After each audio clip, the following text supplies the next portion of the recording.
Hola amigos, les saluda el pastor Chali. Me alegra que hayas dado clic en este video. Espero que tu vida sea impactada a través de la palabra. Disfruta de este mensaje. Bien, vamos a la palabra del Señor. Estamos en semana número 5 de una serie que hemos titulado Reprende el rugido. ¿De qué trata esto, pastor? Bueno, la Biblia compara al diablo, que significa calumniador. Diablo significa alguien que calumnia o que miente, y lo compara con un león rugiente. Es decir, los rugidos de Satanás son sus mentiras. Él intenta paralizarte de miedo con sus mentiras. Por eso siempre está haciendo resaltar tus faltas, tus fracasos, tus insuficiencias. Y sus acusaciones pueden ser en realidad susurros o pensamientos perturbantes que te molestan. Pensamientos, susurros que solo tú puedes escuchar, pero por dentro reverberan como rugidos atormentadores en tu mente. Pero en esta serie estamos reprendiendo ese rugido, estamos exponiendo las mentiras, y aquí está la mentira que vamos a desmantelar el día de hoy. Satanás quiere que tú creas esta mentira de que cuando te ves tentado no tienes la capacidad de resistir la tentación. Satanás quiere que tú creas que no puedes resistir la tentación. Quiere que tú pienses que simplemente no eres lo suficientemente fuerte para vencerla. Pero la realidad es que los cristianos, lejos estamos de ser indefensos contra la tentación. Pero para vencer necesitamos entender qué es la tentación y cómo funciona. En el Nuevo Testamento, la misma palabra griega para tentación también se utiliza para la palabra prueba. Entonces, un mismo evento en la vida puede ser o una prueba o una tentación. Y todo depende de cómo respondamos a la situación. Las Escrituras son claras que Dios no puede ser tentado y tampoco jamás es la fuente de tentación. Pero lo que Dios sí puede hacer es probarnos.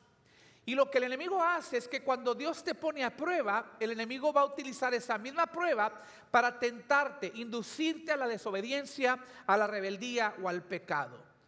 Pero debemos recordar esto: una prueba está diseñada para desarrollarte, es lo que hace Dios. Una tentación está diseñada para derrotarte, es lo que hace el enemigo.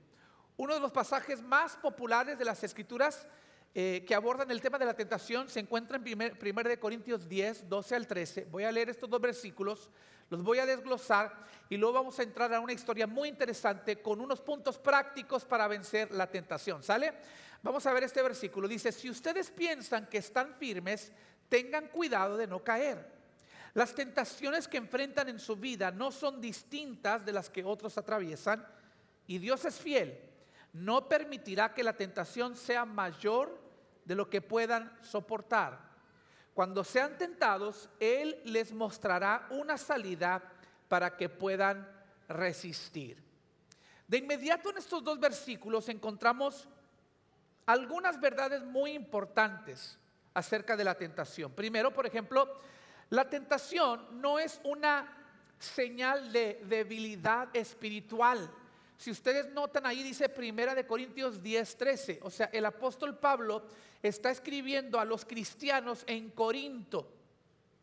Es una iglesia, son creyentes y les está hablando acerca de la tentación. Y es importante entender esto porque muchos creyentes inmediatamente caen en la trampa del enemigo de sentirse culpables por la mera tentación sin entrar en el pecado. Muchos creyentes piensan que ya deben de estar más allá del punto de las tentaciones. Y entonces el enemigo te hace sentir mal, y por sentirte mal tú dices: bueno, si me siento mal por la tentación, igual como si hubiera pecado, y el enemigo quiere de esa manera hacerte caer en el pecado. Pero debo decirles que la tentación en sí no es pecado. Uno se siente mal porque la ley moral de Dios está escrita sobre nuestros corazones, y cuando nos encontramos ante una oportunidad de pecar, la conciencia, nuestro espíritu percibe el peligro, pero la verdad es que la tentación no es señal de inmadurez, todo lo contrario, es señal de madurez. Nunca vas a superar la tentación. Es de humanos sufrir tentación. De hecho, Jesús mismo no estuvo más allá de la tentación y enfrentó su mayor prueba justo antes de graduarse a su ministerio público. Y esta es una gran pista. Cuando tú estás siendo tentado, puedes asumir que Dios se está preparando para hacer algo nuevo en tu vida, te está graduando, te está promoviendo, te está llevando a otro nivel, solo que esos nuevos niveles traen nuevos diablos, nuevos demonios, y por eso viene la tentación, porque estás avanzando y el enemigo te quiere detener. La segunda cosa que estos versículos nos dicen es que la tentación es atractiva. Mucha gente no quiere decir esto, pero es la realidad. El pecado es atractivo. El pecado gusta a la gente. Si no fuera eso verdad, no tuviéramos problemas con la tentación, no tuviéramos problemas con el pecado. O sea, el hombre, el ser humano, es dado a la tentación o al pecado porque es atractivo, y por eso dice Pablo, si crees estar firme, ten cuidado de no caer. Lo tercero que nos dicen estos versículos es que la tentación es común a todos. Dice que las tentaciones que enfrentamos en nuestras vidas no son distintas de las que otros atraviesen. Satanás quiere que tú pienses que tu caso es una situación especial, un problema único que nadie más en la historia de la humanidad jamás ha enfrentado. Y la razón por qué él quiere que tú pienses eso es porque te vas a sentir justificado si cedes a la tentación. El enemigo te va a hacer creer es que nadie ha experimentado esta tentación que tú pasaste y por eso no te entienden por qué caíste. Porque lo tuyo es de otro nivel. Es lo que Satanás quiere que pienses, pero Pablo te recuerda, no. O sea, la tentación que estás enfrentando es común al género humano. No eres ni el primero ni el último que va a atravesar ese tipo de tentación. Es decir, Pablo no está minimizando la tentación, tampoco la está exagerando, que es lo que el enemigo quiere hacer. Y lo cuarto que vemos en estos versículos es que la tentación, mire, siempre tiene una salida. Dios es fiel, no permitirá que la tentación sea mayor de lo que puedas soportar. Es más, dice que cuando antes de entrar en la prueba nosotros o en la tentación, Dios ya ha trazado una salida para que podamos resistir. Qué bonito es esto, porque por un lado, si fallamos nos deja sin excusa, pero por otro lado nos recuerda que no somos víctimas indefensas ante la tentación. Hay una salida si dejamos que el Espíritu Santo nos guíe, si nos fiamos del Señor, Él nos va a llevar a la victoria. Alguien diga amén. Ahora, el resto de nuestro tiempo juntos, lo que quiero hacer es llevarles a un episodio muy famoso de un personaje en la Biblia, de mis favoritos, que tuvo que afrontar la tentación. De su vida, de su respuesta a la tentación, vamos a extraer varias lecciones prácticas para también nosotros vencer ante la tentación. Se trata de José el soñador. En el Antiguo Testamento, José era un joven, tenía grandes aspiraciones, tenía muchos sueños, quería llegar a ser un líder gubernamental. Dios le revela a través de un sueño que efectivamente se le va a cumplir ese deseo, que él va a ser líder, va a ser bendición para su país, para su pueblo, para su gente. Pero por ende, por ese favor incomún que estaba sobre él, sus hermanos no lo querían. Por encima de eso, su padre terrenal lo favorecía, le hizo una túnica de colores especial para denotar que era el favorito de la familia. Sus hermanos entonces conspiraron contra él para matarlo. Un día que lo atraparon a solas en el campo, le quitaron su túnica, lo echaron en un pozo. Habían conspirado para matarle, pero gracias a Dios unos madianitas estaban pasando por ahí y Rubén fue muy astuto y dijo, pues ¿para qué malgastamos a nuestro hermano? Mejor vendámoslo y vamos a sacar un poquito de dinero. Lo vendieron a la esclavitud, lo mandaron a Egipto. Y aquí es donde retomamos la historia en Génesis 39, versículo 6. Dice, José era un joven muy apuesto y bien fornido. Cualquier parecido con su pastor es mera coincidencia, ¿sí? Dice, y la esposa de Potifar pronto comenzó a mirarlo con deseos sexuales. Ven y acuéstate conmigo, le ordenó ella. solamente para que quede claro, cuando ella dijo, ven, acuéstate conmigo, no tenía sueño la hermana, ok, nada más para que quede claro, no iba por allí, ok. Pero yo quiero que veamos 4 factores que ayudaron a José a escapar de esta tentación. Imagínese un joven de 17 años de edad ante la tentación de una mujer experimentada que quizás sabía dominar a muchachitos de esta edad, pero José salió de esta tentación con victoria porque implementó estos 4 principios. Número 1, lo primero que tienes que hacer es calcula el costo. Dile al que está a tu lado, calcula el costo. Mire lo que dice el versículo 8. José se negó.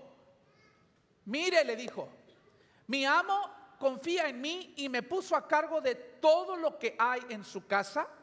Nadie aquí tiene más autoridad que yo. Él no me ha negado nada con excepción de usted, porque usted es su esposa. ¿Cómo podría yo, dice José, cometer semejante maldad? Sería un gran pecado contra Dios. Es decir, un joven José se detuvo para considerar cuánto tenía que perder. Y él alude al hecho de que sería un gran pecado contra mi amo y sería un gran pecado contra Dios. Yo me imagino que José en este momento empezó a pensar en cómo Dios lo había salvado hasta este momento. Se suponía, quizás José pensaba, de que yo debía morir en un pozo en medio de la nada, abandonado por mis hermanos, comido por bestias salvajes en el desierto, pero por providencia de Dios me trajeron aquí como esclavo, sí, como esclavo, pero con vida, por la gracia de Dios. Y por esa misma gracia he sido elevado ahora a esta posición de supervisor, una posición de prestigio y de autoridad, porque es lo que él dice, se me ha dado toda autoridad en esta hacienda. Y yo me imagino que José decía, no voy a correr el riesgo de perder los logros que he alcanzado. Mis hermanos quizás me quitaron mi túnica, pero no me quitaron mi carácter. Y yo sigo teniendo temor de Dios y sigo teniendo convicción. Y sigo siendo como hombre, un hombre agradecido y leal con mi amo. Él le dice a esta mujer, ¿cómo le puedo hacer yo esto a mi amo? Él me ha dado toda autoridad aquí. Expresó su lealtad. Y él no podía como hombre decidirse a traicionar a Potifar. Hermanos, cuando seamos tentados por el pecado sexual, detente y pregúntate, ¿a quién podría lastimar? ¿O qué me podría costar? ¿O qué podría salir mal? Porque les digo algo, con el pecado siempre algo va a salir mal. Dijo el gran predicador Carlos Spurgeon, Dios nunca va a permitir que sus hijos pequen con éxito. O sea, con el pecado algo siempre va a salir mal. De hecho, piensa en el peor de los casos. ¿Qué es lo peor que te pudiera pasar? Porque dicen que el pecado así funciona. El pecado siempre te lleva más allá de lo que planeaste ir. Te sostiene o te detiene más de lo que pensaste detenerte y te cuesta más de lo que estabas dispuesto a pagar. Así es el pecado. Cuando el enemigo te enreda y te atrapa, te quiere destruir.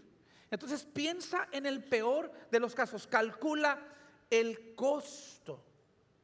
Estás coqueteando con el desastre. Podrías perder a tu cónyuge, a tu familia, no sé, en Texas podrías perder la mitad de tu dinero, la mitad de tu casa y tus posesiones. Podrías perder tu trabajo, podrías perder el respeto de la gente que te admira, o podrías perder todas estas cosas.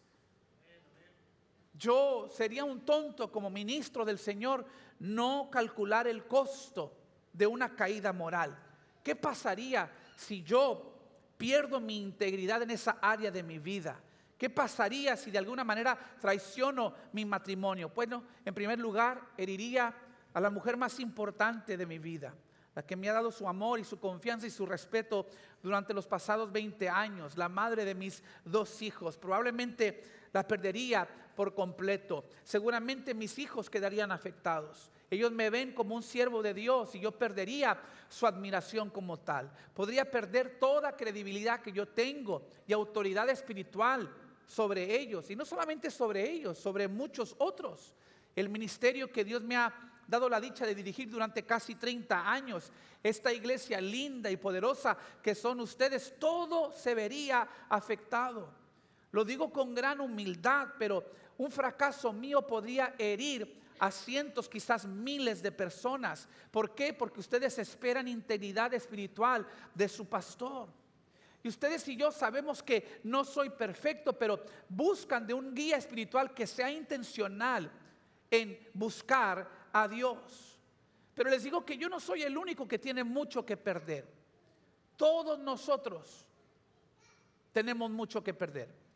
Minutos de placer, minutos de pecado podría poner en peligro toda una vida de servicio a Dios. Los planes y propósitos que Dios ha trazado para nosotros. Ahora déjenme hablar con los solteros, porque los solteros me están viendo. Pues está hablando de lo que ustedes los casados pueden perder, pero un soltero, ¿qué tiene que perder? Si no tengo esposo o esposa, no tengo hijos, ustedes también tienen mucho que perder. Quiero que observen cómo José, sin pena alguna, introduce el tema del temor de Dios en la ecuación.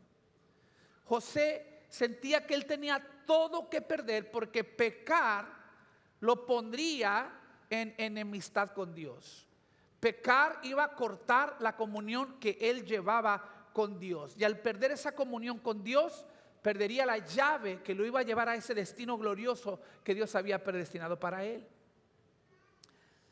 No me malinterpreten, mis queridos hermanos, todos aquí, casados y solteros, somos seres sexuales y Dios quiere que disfrutemos de una vida sexual maravillosa, satisfactoria y productiva, pero dentro de los parámetros del matrimonio. El matrimonio como Dios lo estableció entre un hombre y una mujer. Cualquier actividad sexual fuera de ese parámetro matrimonial entre un hombre y una mujer es pecado y nos pone en enemistad con Dios. Yo sé que ustedes no vinieron listos para escuchar eso esta mañana, pero tengo que hablarles con amor, pero con la verdad. ¿Sí o no? Tu sexualidad es un regalo de Dios y debes administrarlo como tal, de una manera que le agrade a Dios. Y para una persona soltera, eso significa esperar. Esperar hasta el matrimonio.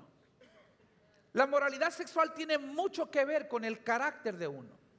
El carácter es una cuestión fundamental. Una persona que es inmoral en esta área de su vida estará dispuesto a ser inmoral en todas las áreas de su vida. Y me encanta que José, siendo soltero, sentía, yo también tengo todo que perder. ¿Sabe por qué? Porque José tenía, y lo hemos hablado durante esta serie, José tenía temor de Dios. Temor de Dios. Hay un proverbio que dice que el temor de Dios es el principio de la sabiduría. Por eso José tenía mucha sabiduría, porque tenía mucho temor de Dios. Y temer a Dios no necesariamente es considerar lo que Dios te pudiera hacer si tú le fallas. Es considerar lo que tú le haces a Dios cuando le fallas. Lo hieres, lo ofendes. Por eso José lo llamó, esto sería un gran pecado contra Dios. Sería una gran maldad contra mi amo y un gran pecado contra Dios. Noten que José no lo llamó una aventura, no lo llamó un tropiezo, porque hoy en día los cristianos, ¿escuchaste que el pastor tropezó? No tropezó, se aventó de clavado el hermano. O sea, hay gente que, sí, o sea, esas cosas no es como que vas, ups, ay, ¿cómo llegué a esta cama ajena? Sí, por favor, ¿sí? Hay gente que no está tropezando, hay gente que voluntariamente se está aventando de clavado. ¿Está conmigo? Pero el enemigo quiere que tú lo llames, fue un tropiezo, fue un error, o fue una aventura simplemente. No, es una gran maldad, es un gran pecado. José no lo llamó otra cosa, no trató de justificarse, no se hizo la víctima, porque temía a Dios, lo llamó pecado. Por eso José ni siquiera aborda el tema de sus sentimientos. Si usted nota, sus sentimientos no influyeron en la ecuación. Y yo estoy seguro de que José se sentía halagado de que una mujer tan importante fijara sus ojos en él. Yo estoy seguro que si pudiéramos regresar al tiempo y preguntarle a José: oye José, ¿y era atractiva la esposa de Potifar? Él diría: atractiva, la cougar más sexy que jamás hayas visto en tu vida, nos diría José. O sea, no era que no le atrayera, no era que no era atractiva la mujer, no era que no le agradara. Es que José había decidido: yo no voy a cometer semejante maldad contra mi amo y semejante pecado contra mi Dios.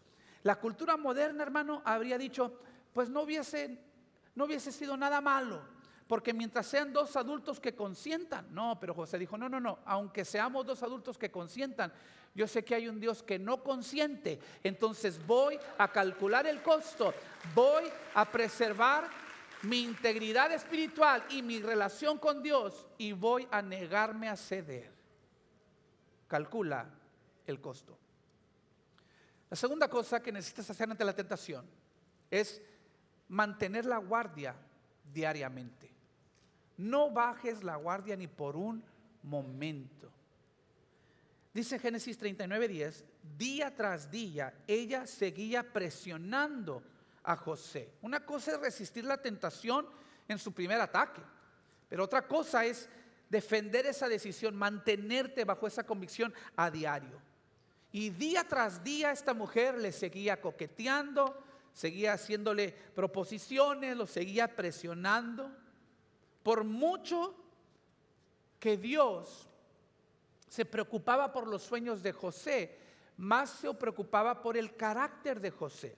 Y por eso Dios permitió esta prueba. Lo que para Dios era una prueba, para Satanás era una tentación, recuerden. Pero Dios lo estaba poniendo a prueba porque decía: lo que me está pidiendo José es algo grande. Lo que me está pidiendo José es algo de mucha autoridad. Entonces tengo que formar su carácter para que él tenga la cordura, para que él tenga la firmeza a la hora de cumplirle su sueño, de poder manejar el peso de semejante responsabilidad. ¿Te das cuenta que a Dios le importa más tu desarrollo y tu madurez que tus sueños? Porque si Él te da los sueños sin haber desarrollado en ti la madurez, se vuelve una maldición. Vas a doblar bajo el peso de la misma bendición que Él te quiere dar. Para un liderazgo como el que iba a ser el de José, él tenía que desarrollar dominio propio. Era un factor muy importante para el carácter de un líder. Y dicen que no se puede confiar en lo que no ha sido probado. Esta era la prueba de José. Cuando José fue tentado, Dios lo estaba preparando para otras decisiones de alta presión que él iba a enfrentar en su liderazgo. Jesús mismo fue tentado. Y fue tentado, lo mencionamos al inicio, justo antes de empezar su ministerio público. Cuando Jesús fue tentado, 3 veces citó las Escrituras. Y aquí está el secreto. La manera de vencer la tentación es no centrarse en la tentación, es centrarse en la palabra de Dios. Porque a veces cometemos el error, por ejemplo, alguien que quiere perder peso. Si solo te la pasas lamentando y pensando en lo que no puedes comer, es contraproducente, ¿no? Y ves el taco: ay, no puedo. Y ves el menudo: ay, no puedo. Y ves la concha: ay, no puedo. O sea, en vez de estar: es que no puedo, viendo nada más lo que no puedes comer, mejor salte de ese lugar que no tiene opciones saludables y métete a un lugar que tiene opciones saludables. O vete a correr, ve a hacer ejercicio. Pero no te centres nada más en de lo que no puedes participar. A veces nosotros en la vida queremos correr, huir de la tentación, pero solamente estamos pensando en cómo nos estamos privando de lo que la carne nos pide. Y debemos en su lugar centrarnos en la palabra de Dios, que es lo que nos va a dar la respuesta y la fuerza, en el Espíritu de Dios que nos va a empoderar para salir adelante. La palabra de Dios es viva y es eficaz y debemos enfocarnos en ella. Es poderosa como una espada, más que una espada de dos filos. Es el mismo aliento de Dios. La palabra de Dios no tiene fecha de caducidad. Nunca ha sido ni jamás será irrelevante. Sigue siendo poderosa para reprender, sigue siendo poderosa para resistir la tentación. Alguien diga amén. Quiere decir que yo tengo que estar en la palabra, yo tengo que estar en la presencia de Dios, yo tengo que estar adorando a Dios, en comunión con Dios todos los días, porque todos los días el enemigo va a poner trampas para hacerme caer. Si él no se da un día libre en tratar de destruirme, yo tampoco me puedo dar un día libre en bajar la guardia. Nunca bajes la guardia. Hay que confiar en Dios. Hay que buscar a Dios día con día, llenar tu mente de la palabra, llenar tu corazón del Espíritu de Dios. Hay algo muy interesante hablando de Jesús. Algunos teólogos dicen que Jesús no tenía la capacidad sobrenatural durante su ministerio terrenal, por ejemplo, para sanar enfermos o para liberar endemoniados o resucitar muertos. Que Jesús no tenía en sí la capacidad de hacerlo, porque aunque era 100% Dios, cuando se hizo carne, eligió vivir con las mismas limitaciones que enfrentarían los creyentes. Y apuntan a versículos como Juan 5:19 que dice Jesús mismo: les digo la verdad, el Hijo no puede hacer nada por su propia cuenta. Y no estoy seguro de la exactitud teológica de esta premisa, pero me gusta algo de esta línea de pensamiento. Y es la afirmación de que Jesús realizó milagros, señales y prodigios no como Dios, sino como un hombre alineado con Dios, como un hombre lleno del Espíritu de Dios. Y cuando consideramos la tentación de Jesús, si él hubiera resistido la tentación como Dios, entonces sería inalcanzable para nosotros. Pero resistió la tentación como hombre, haciéndonos a nosotros responsables de imitar su ejemplo, lo que significa estar llenos del Espíritu de Dios, ser guiados por la presencia del Señor todos los días para vencer ante la tentación. Así que calcula el costo y número 2, mantén la guardia diariamente. Y luego vas a ir al paso número 3 y eso es mueve la línea. Dile que está a tu lado, mueve la línea. Ahorita lo van a entender. Pero la palabra pecado significa transgresar o traspasar una línea. Es decir, si usted va a un terreno baldío y hay un anuncio allí que dice propiedad privada, prohibido el paso, y usted entra más allá de la línea de ese solar, usted está invadiendo ilegítimamente esa propiedad. Eso es pecado, pasar esa línea, entrar en algo donde no deberías entrar o cruzar una línea que se supone no debes cruzar. Lo mismo espiritualmente, cuando Dios nos traza límites o líneas o parámetros y nosotros los pasamos, nos vamos más allá de esa línea, hemos entrado en pecado. Y la Biblia dice que la tentación de pecar siempre proviene de nuestros propios deseos. Y tiene todo el sentido del mundo, porque si pecar es pasar la línea y la tentación a pecar viene de nosotros mismos, hay que pensar, ¿qué hacemos nosotros cuando alguien nos pone un límite? Siempre queremos abrazar la línea, siempre queremos acercarnos lo más al límite sin pasarnos de la línea, ¿sí o no? O sea, si tú le dices a un niño, esa es la línea, y puede ser un bebé, porque la naturaleza pecaminosa está en la caída de la humanidad, ¿no? Todos somos así. No puedes pasarte de esa línea que va a ser el niño. Se va a acercar lo más que se pueda y te va a estar viendo, así como que no me descubras, pero tú me dijiste esta línea.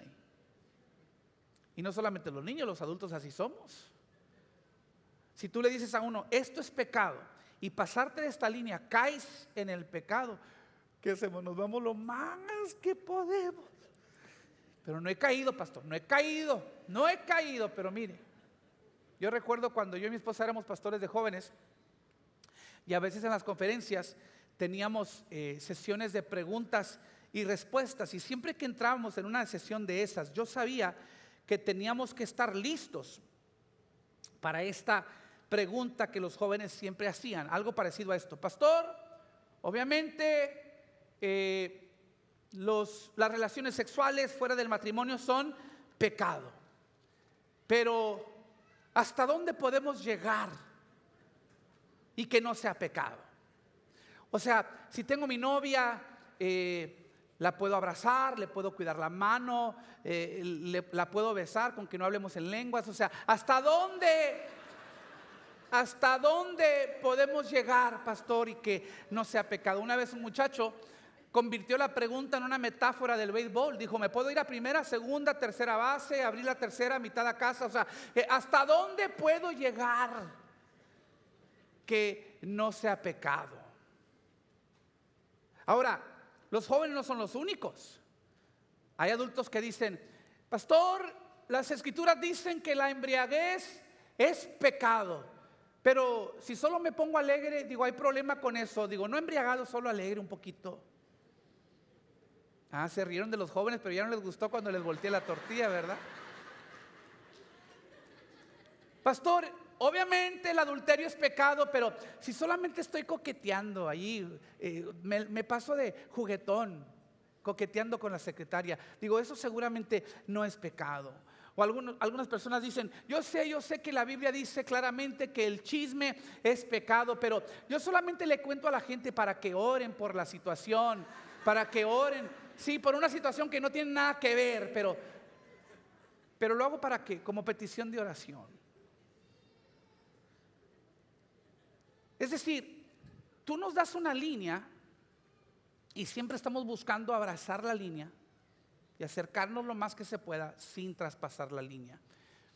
Pero el que realmente ama a Dios y quiere preservar la comunión, la relación con Dios, va a atesorar esa relación y va a decir, no va a preguntar qué tan lejos puedo irme que no sea pecado, va a decir qué tan lejos me puedo mantener del pecado, porque no quiero que nada perjudique mi relación con Dios. Entonces, si tú me pones la línea aquí, yo voy a marcar la línea acá, me la voy a jugar seguro, porque tanto atesoro esa presencia, tanto atesoro esta salvación, me voy a ocupar de no caer ni cerquitas de lo que pueda perjudicar mi relación con Dios. A eso me refiero cuando digo mueve la línea. Mire lo que hizo José. Versículo 10, él se negaba no solamente a acostarse con ella, sino que la evitaba tanto como podía. No solamente se negaba a acostarse con ella, ni le trataba de sacar la vuelta. Si no tenía que verla, no miraba en su dirección, no coqueteaba con ella, no hacía preguntas, no se imaginaba la situación, no aprovechaba de la atención, no, movió la línea y se mantuvo fuera del camino de esta mujer tanto como pudo. Porque el pecado muchas veces comienza con los ojos, ¿sí? Con la curiosidad. Es lo que le pasó a la esposa de Potifar. Dice que empezó a verlo con ojos de lujuria. Siempre empieza con los ojos. Yo recuerdo cuando yo era joven, un pastor me dijo una vez que si los jóvenes miraban a una muchacha por más de 3 segundos, ya era lujuria. Entonces se pueden imaginar, cuando yo conocí a Carla, yo le hacía 1, 2, 3 1, 2, 3 para no pecar, sí, yo la miraba.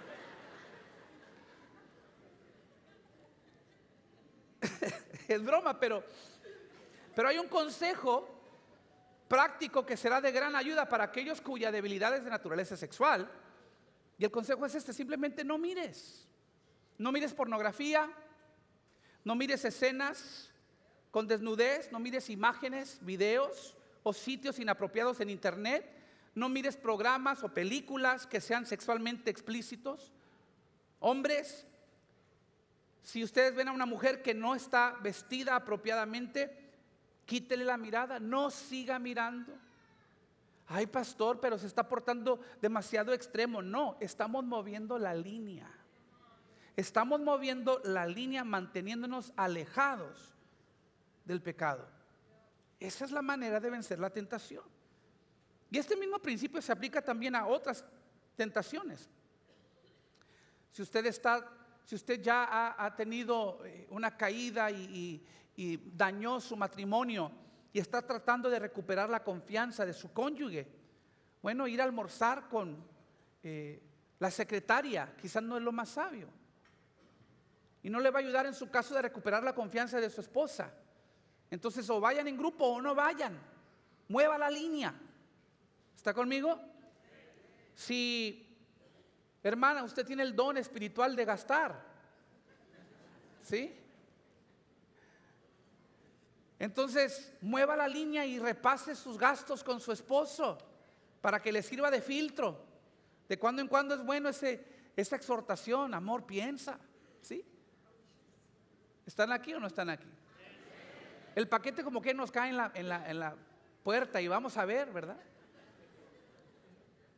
Digamos que usted está luchando contra el alcoholismo, hermano. Pues quizás usted va a tener que dejar de juntarse con ese primo borracho que tiene. O sea, quiere dejar el alcoholismo, evite el alcoholismo o a los alcohólicos. Si usted está propenso a tener arrebatos de ira, entonces tiene que posponer ciertas conversaciones hasta que usted sea calmado. Es decir, mueva la línea para no caer en el pecado.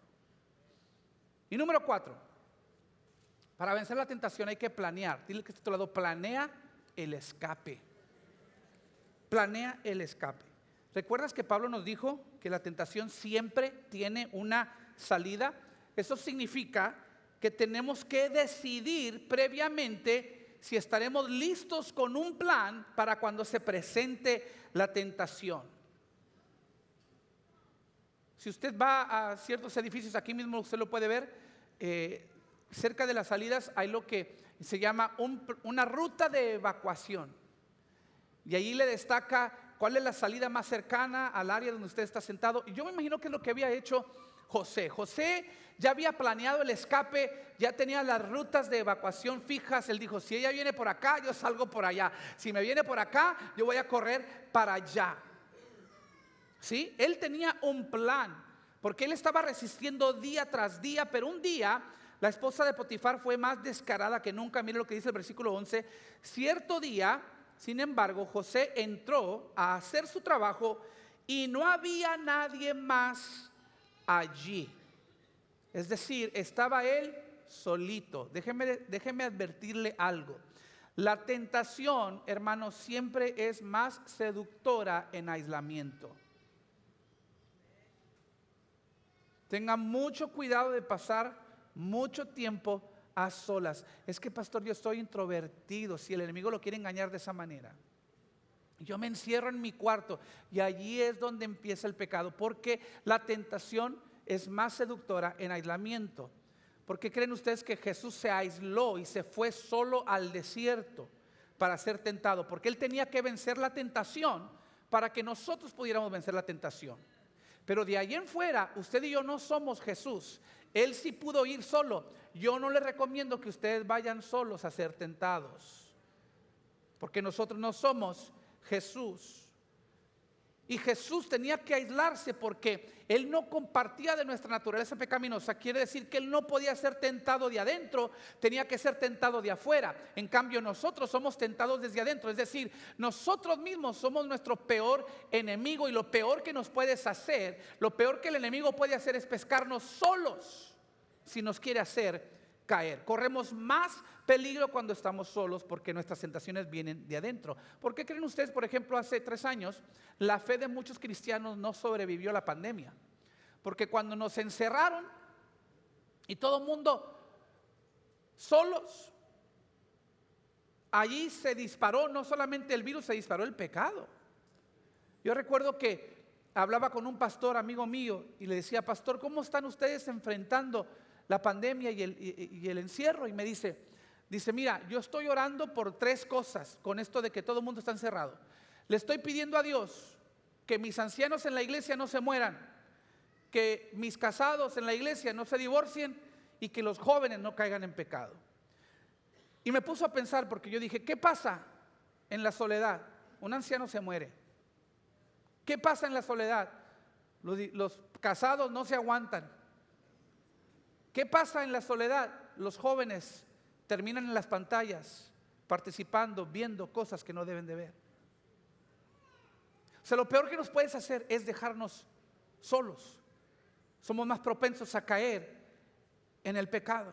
Y la señora de Potifar también sabía, cuando ella ya dijo, ahora sí lo voy a hacer caer porque lo voy a hacer caer, esperó que él estuviese solo. No había nadie más en la casa. Probablemente ella misma lo preparó así, despidió a todos los demás. Quizás sintió, si lo atrapo solo, si solamente somos yo y él, si él no teme que nos van a descubrir, lo puedo hacer caer. Tenga cuidado, hermano, con ese espíritu egoísta que a veces dice: yo no necesito a nadie en mi vida, es más, ni a la iglesia. Yo con que tenga Cristo, yo y Cristo somos mayoría. Tenga cuidado, porque Dios diseñó nuestra guerra espiritual para incluirnos unos a otros.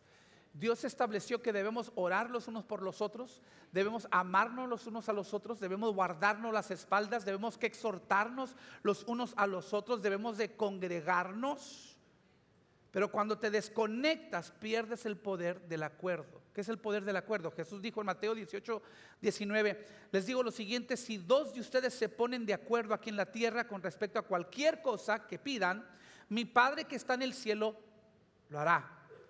Pues donde se reúnen dos o tres en mi nombre, yo estoy allí entre ellos. Ese es el poder del acuerdo. Donde se reúnen dos o tres en su nombre, allí está el Señor. Entonces te digo, la forma de luchar contra el enemigo es mediante el poder del acuerdo. Pero por de aquello, y con eso termino, que alguna vez la tentación te pesque solito o solita, vamos a aprender este último paso de José. Dice el versículo 12: ella llegó, lo agarró del manto y le ordenó: vamos, acuéstate conmigo. José se zafó de un tirón, pero dejó su manto en manos de ella al salir corriendo de la casa. Algo me dice que José había preparado su ruta de escape. Sabía dónde estaban las salidas y sabía incluso cómo salir de su bata si era necesario. Y la Biblia dice que corrió. Diría mi abuela, es mejor que se diga aquí corrió una gallina y no que aquí murió un gallo. Corrió como gallina. ¿Sabe por qué? Porque hay algunas tentaciones que la manera más práctica de vencer es literalmente salir huyendo. Si José hubiese cedido a la tentación, en el mundo actual de estándares tan bajos que tenemos, fácilmente hubiéramos justificado a José. Estaríamos defendiéndolo. Ay, pobrecito Josecito, 17 años de edad, ¿te imaginas? Muy vulnerable esa edad, hormonal esa edad. Y luego por encima traicionado por sus hermanos. No estaba lejos de sus padres, hambriento de atención, pobrecito. Y luego esta mujer aprovechada de experiencia, seguramente ella sabía dominar a un cachorrito como Josecito. Por encima de eso, esclavo, ¿te imaginas? Sintiéndose halagado por la atención y la insistencia de esta mujer prestigiosa. Y yo me imagino que José se la solía y dijo: yo no quiero que los de Vital un día me anden echando lástimas. Seré joven, pero no soy inmaduro. Tendré hormonas, pero también tengo convicciones. Seré soltero, pero también soy un hombre leal. Ella podrá tener lujuria, pero yo tengo piernas. Y si ella me agarra, yo corro, dijo José. Y yo me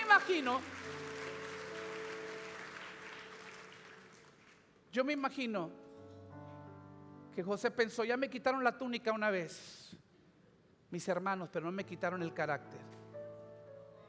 Esta mujer me podrá quitar la túnica, pero no me quita mi integridad. Y yo me imagino que José sabía una cosa: que cuando tú huyes de la tentación, cuando tú huyes del pecado, a la misma vez estás corriendo hacia Dios. Cuando tú resistes al diablo, lo dice Santiago capítulo 4, versículo 7: resistan al diablo y él huirá de ustedes. Acérquense a Dios y Dios se acercará a ustedes. Cuando tú reprendes el rugido del enemigo que no puede resistir, cuando tú te alejas, cuando tú huyes del pecado y de la tentación, no solamente huyes lejos del pecado, sino que corres hacia Dios y Dios se acerca a ti. Ponte de pie conmigo en esta tarde. Vamos a abrir los altares, porque yo siento que hay personas que has caído en un ciclo vicioso de pecado porque has cedido repetidamente ante la tentación. Pero Dios te da una oportunidad de borrón y cuenta nueva. Él te dice: hijo mío, hija mía, te extiendo mi gracia, pero quiero que atesores mi presencia de este día en adelante y que pongas en práctica estos principios, estos pasos que te van a ayudar. Calcula el costo, mantén la guardia, mueve la línea, planea el escape. No dejes que nada ni nadie, menos el diablo, venga a robarte esta salvación que tanto debes de apreciar y de atesorar.